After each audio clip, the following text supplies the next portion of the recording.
چند برس پہلے جب انڈین میڈیا کے عریانیت بھرے پروگراموں کے نئی نسل پر اثرات بارے سوال اٹھنے شروع ہوئے تو اپنی انوکھی حکمت عملی کے تحت لوگوں کے ذہنوں پر قابو پانے کے لیے انڈیا نے اسٹار پلس کے ذریعے اپنے ڈراموں میں خاندانی مسائل کو موضوع بنایا، اور اس نئی حکمت عملی کا سب سے پہلا اور کمزور شکار تھی ہماری گھریلو خواتین۔ دور دراز کے تقریباً تمام ہی علاقوں میں زندگی کی دیگر ضروریات موجود ہو نہ ہو، cable TV network ضرور پایا جاتا ہے۔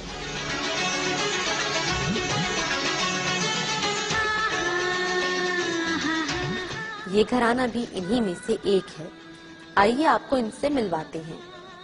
یہ 4 سالہ محمد اون ہے، اس کے کیا مشاغل ہیں آئیے دیکھتے ہیں۔ اوم نمہ شیوائے سواہا۔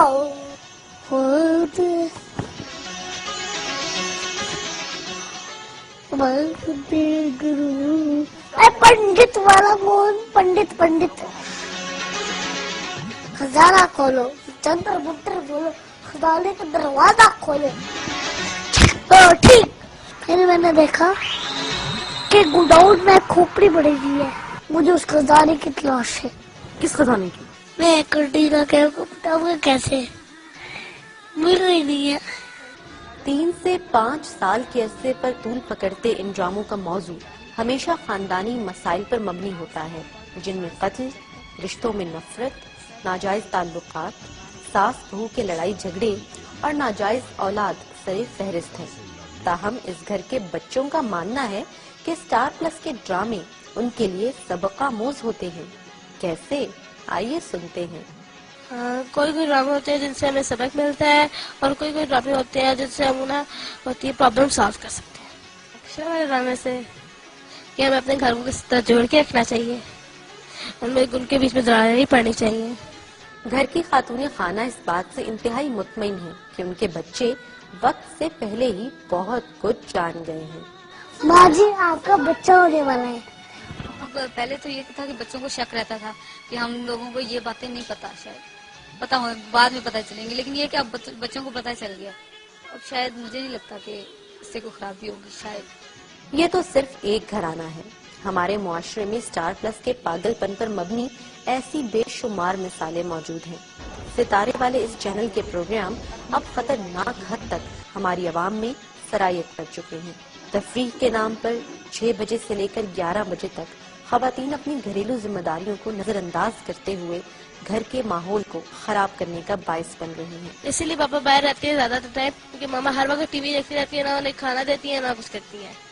بات ہو بجاج ٹائی کی یا کشش چوڑیوں کی، پاکستانی عوام پر ان سوپس کے منفی اثرات کا اس بات سے بخوبی اندازہ لگایا جا سکتا ہے کہ اب ہماری پبلک نے بھی اپنی عملی زندگی میں انہی کرداروں کی طرح پیش آنا شروع کر دیا ہے۔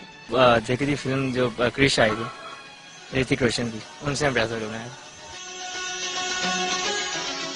سابق بھارتی وزیر اعظم اندرا گاندھی نے ایک بار کہا تھا کہ بھارت پاکستان کے خلاف رسمی جنگ کے بجائے میڈیا کی جنگ سے فتح حاصل کرے گا، اور آج حقیقت اس سے کچھ مختلف نہیں ہے، کیونکہ اردو میں ہندی کی ملاوٹ ہماری قومی شناخت کو درجہ بدرجہ مسخ کرنے کا باعث بن رہی ہے۔ ایک اور منفی پہلو ان ڈراموں میں کئی دیوی اور دیوتاؤں کا پوجا جانا ہے، جو اسلام کے عقیدے کے سخت خلاف۔ ہمارے بچے یہ دیکھیں گے، ان کے مذہبی دیوتا اور اسی طرح ان کی مذہبی روایات کو دیکھیں گے تو رفتہ رفتہ اسلام کی عظمت ان کے دل سے کم ہوتی جائے گی، اور ہندوؤں سے اور ہندو مذہب سے جو ہماری نفرت ہے وہ کم ہوتی چلی جائے گی، بلکہ ہم ہندو مذہب کے قریب ہوتے چلے جائیں گے۔ تو اس لیے حکومتی ذمہ داری ہے بحیثیت اسلامی مملکت کے حکمران ہونے کے کہ وہ اس طرح کے تمام چینلز پر پابندی لگائیں۔ لاکھوں روپے کی مالیت سے تیار کیے جانے والے یہ ڈرامے دیگر تمام مسائل کے ساتھ ساتھ لوگوں میں مادہ پرستی کے رجحان کو بڑھاوا دے رہے ہیں، جس سے معاشرے میں شدید عدم اطمینان کی فضا جنم لے رہی ہے۔ خواتین جو ہے ہماری وہ دیکھتی ہیں، ڈیزائننگ دیکھتی ہیں جویلری کی، پھر وہ کپڑوں کی ڈیزائننگ دیکھتی ہیں، وہ کمبینیشن کرتی ہیں، مارکیٹ میں جاتی ہیں، بڑے بڑے مہنگے وہ لے کے آتی ہیں، پھر وہی جو کچھ وہ پہنتی ہیں وہی کوشش کرتی ہیں کہ ہم وہ تیار کروائیں۔ یہ بات ڈھکی چھپی نہیں ہے کہ کئی صدیاں اکٹھے رہنے کے باوجود دونوں قوموں کا تہذیب و تمدن اور ثقافت عدم مشابہت کے بنا پر ایک دوسرے میں پیوست نہیں ہو سکے تھے، جو متحدہ بھارتی ریاست کے الگ ہونے کا باعث بنے۔ وقت آ گیا ہے کہ ہماری عوام کو غیر ملکی میڈیا، خصوصاً انڈین میڈیا کے ہتھ کنڈوں کے خلاف سیاسی طور پر باشعور کیا جا سکے۔ اس حوالے سے پاکستانی الیکٹرانک میڈیا کو بھی فعال کردار ادا کرتے ہوئے عوام کی آگاہی کے لیے کارگر میڈیا مہم کا آغاز کرنا چاہیے۔ سوال یہ پیدا ہوتا ہے کہ اگر ماضی میں محدود وسائل کے باوجود ہمارے ڈرامے اب تک کلاسک تصور کیے جاتے ہیں تو پھر آج کیوں نہیں؟